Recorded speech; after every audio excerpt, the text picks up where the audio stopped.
మన తొలి వెలుగు ప్రేక్షకులు అందరికీ నమస్తే.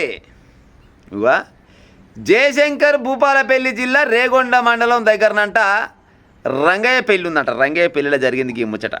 ఇద్దరు మంచి సోపతిగాలంట. మంచి సోపతి అంటే మంచి సోపతిగాలు. ఇద్దరు కలిసి వ్యాపారం కూడా చేస్తురంట. ఏం వ్యాపారం చేస్తున్నారు అంటే వైన్ షాప్ పక్క పోయింట అంట చిన్నపాటి అదేంటి ఫాస్ట్ ఫుడ్ సెంటర్ పెడతారు కదా, నూడిల్స్, ఎగ్ ఫ్రైడ్ రైసు, అదోటి ఇదోటి గుడాలు గుగ్గిళ్ళు అన్నీ అమ్ముకుంటా ఒక దంద పెట్టినట. మంచి సోపతిగాలంట. ఆ మంచి సోపతిగాల దాంట్లో ఒకడంట ఇంకొని తలకాయని తలవారు తీసుకొని తప్పదీసిందట. మరి తలవారు తీసుకొని అవతల తలకాయ తప్పదీసి అంత బలమైన కారణం ఏం కావచ్చు? నిజంగా కూడా బలమైన కారణం ఏముందట. ఏందా బలమైన కారణం అంటే ఈ సంపిన ఆయన పెళ్ళానికి సచ్చినోడు మరిగిండట. చూడురే, అక్రమ సంబంధం పాడైపోను. అది ఏడుదాకా దారి తీద్దంటే చివరికి పానాల మీదకి దారి తీస్తుంది. పానాల మీదకి దారి తీసినట్టే లేక తీసింది. అయితే ఇది దేవురు రంగయ్య పెళ్లి దగ్గరనట. మొగని పేరు వచ్చేసేమో శ్రీకాంత్ పెళ్ళం. అయితే దోస్తుగాని పేరు వచ్చేసేమో శ్రవణ్ అంట. ఈ శ్రవణ్ అంటోనికి ఎన్నేళ్ళు? 35 సంవత్సరాలు శ్రవణ్కు. వీళ్ళు ముగ్గురు కలిసి జరంత దగ్గర వాళ్ళే. ఆయన ఈయన దోస్తు పిల్లం, ఈయన కూడా దోస్తేగా. అయితే ఇలా పాస్పోర్ట్ సెంటర్ నడుపుతాప్పుడు వస్తాప్పుడు పోతాప్పుడు అప్పుడో ఇప్పుడు ఇంటికి వచ్చిపోతుంటాడు ఈ శ్రవణ్ అంటోడు. ఇంటికి వచ్చిపోతుంటే ఇప్పుడు మరి ఈయనకి కన్ను చేరిందా ఆమెకు కన్ను చేరిందా? ఇద్దరు పొత్తుల ఓలుకోవలకైతే కన్ను చేరిందంట. కన్ను చేరి చిన్నగా కలిసిరట. కలిసి సోపా చేసి మంచిగా కథ నడిపిస్తూనే ఉన్నారు.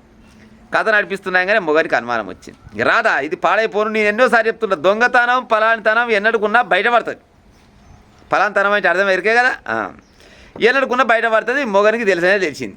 ఈ మొగని పేరు ఏం పేరు అంటే శ్రీకాంత్కి తెలిసిందంట. శ్రీకాంత్కి తెలిసి ఈ శ్రవణ్ అంటూ దగ్గర పోయినట్టు. అరే శ్రవణు, నువ్వు నా పిల్లంతో జర క్లోజ్గా మాట్లాడుతున్నావు, జర మమ్మగారు నా పిల్లంతో సావాసం నువ్వు జర దూరం చేసుకునే ఉపాయం చేయని అడిగినట. నేనేమంటలేను, మామూలుగా మాట్లాడుతున్నా, అంతేగాని నాకు ఎలాంటి పాపం లేదా అని అన్నాడట. ఎలాంటి పాపం కాదు, నాకు అర్థమైతేనే ఉంది పాడై, అది నువ్వు కలిసి ఇద్దరు సోపా చేస్తురని లొల్లి పెట్టుకొని చిన్న గుణాలు పోయి పంచాయతీ పోయేది మన గ్రామ పంచాయతీ కాడికి పోయారంట. పెద్ద మనుషుల సమక్షంలో మాట్లాడిరట. పెద్ద మనుషులు ఏదో నచ్చ చెప్పిరట. ఆ తర్వాత కూడా మళ్ళా ఏమరా ఇంకటంటే మునుపటాటే అంటున్నట అని పాడైపోయిన పెద్ద మనుషుల దగ్గర అనుకొని చక్కగా పోయినట్ట. పోలీస్ స్టేషన్లో కంప్లీట్ ఇచ్చినట్ట. పోలీస్ స్టేషన్లో ఒకసారి కాదు గిట్లా 4-5 సార్లు కంప్లీట్ ఇచ్చినట్టు. నా పిల్లానికి కాడు మరిగిండి, మా అమ్మగారి సార్ మీ దండం పెడతారు సార్, జరానికి బుద్ధి చెప్పురి, నా పిల్లని బుద్ధి చెప్పురి, నా పిల్లని నేను బుద్ధి చెప్తే ఇంటలేదు పాడైపోను మీరని చెప్పురని పోలీసుల కాడికి పలుమార్లు పోయి వచ్చినట్ట. అయినా కానీ ఇంటలేడు. ఏమరా ఇంకటంటే మునుపటాటే మళ్ళీ అదే పని. ఇక లాభం లేదనుకున్నట. బిడ్డ నువ్వు చెప్తిన కాలం లేదనుకున్నట. వస్తప్పుడు ఏం చేసిండంట, మంచిగా తలవారు ఇంత పెద్ద తలవారు పట్టుకొచ్చుకున్నట. ఇంత పెద్ద తలవారు తీసుకొచ్చుకొని ఆ పాస్పోర్ట్ సెంటర్లో పెట్టినట. నా ఇంటికి మాంతలేవు, నా పెళ్ళానికి మరిగినో పెళ్ళాన్ని మాంతలేవు, నా మాట ఇంటలేవు, ఏం చేయాలని పని చేయాలనుకున్నట్ట. అది శ్రీకాంత్ అంటోడు తలవారు తీసుకొని ఆడ పెట్టుకున్నట్ట. ఇక షాప్ నడిపించినాక మళ్ళీ చీకట్లో తాళాలు వేసి పోవాలిగా. తాళాలు వేసి పోతప్పుడు ఆయనంతలో ఆయన పోతుంది, ఈయనంతలో ఈయన పోతుంది. ఈడు జర్రంత 2 అడుగులు వెనకేసి గుంజి అట్నే కొట్టుడు కొట్టాడు తలవారు తీసుకొని. ఏమంటే తలకాయ పోయింది, అవతల పడ్డది.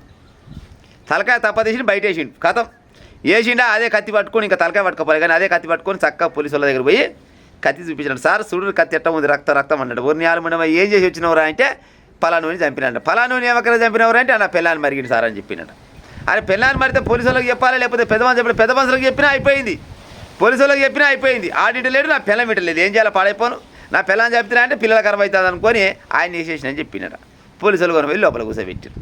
ఇక చచ్చిపోయిన ఆయన కుటుంబ సభ్యులు వచ్చి మా పిల్లగానికి న్యాయం జరగాలని ఆందోళన చేస్తున్నారట.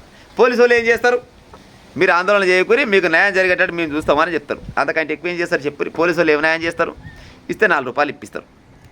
గంతకు మించింది ఇంకేమైనా న్యాయం ఉంటుందా? సచ్చినోడు అయితే తిరిగి రాడు కదా. ఈ అక్రమ సంబంధాలు చూడరు పాడైపోను. వాడు దోస్తేనా?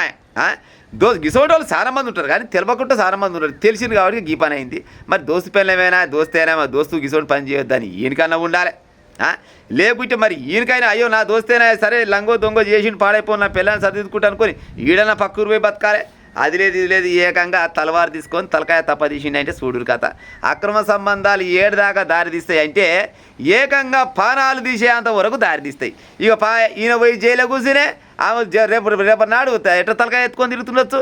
ఏమాయమ్మ నీ మొగడు ఏడికి పోయిండు అంటే ఏం చెప్తే జైలుకి పోయిండు. జైలుకి ఏమెక్కడికి పోయిండు అమ్మ అంటే నేను ఒక ఆయన మరిగిన ఆయన ఏడంటే నా మొగడు చంపి జైలుకి పోయిండు.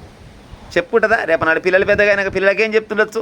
అక్రమ సంబంధాలు పెట్టుకొని సంసారాలు సుఖపడ్డట్టు చరిత్ర లేనలేదు. పాడైపోను ఉంటే ఓడన్నా పాడైపోను. గాన్నో గిన్నో దొంగసాటు ఇంకా ఎప్పుడు ఆకలి అయినప్పుడు తింటారు, సపరేట్కి వస్తారు అంతేగాని ఇట్ట మెడకేసుకొని తిరిగితే ఏదో ఒక రోజు గిసోడి పని కావాల్సిందే కదా. ఏం తీసుకపోతున్నాడు చెప్పురు ఇక.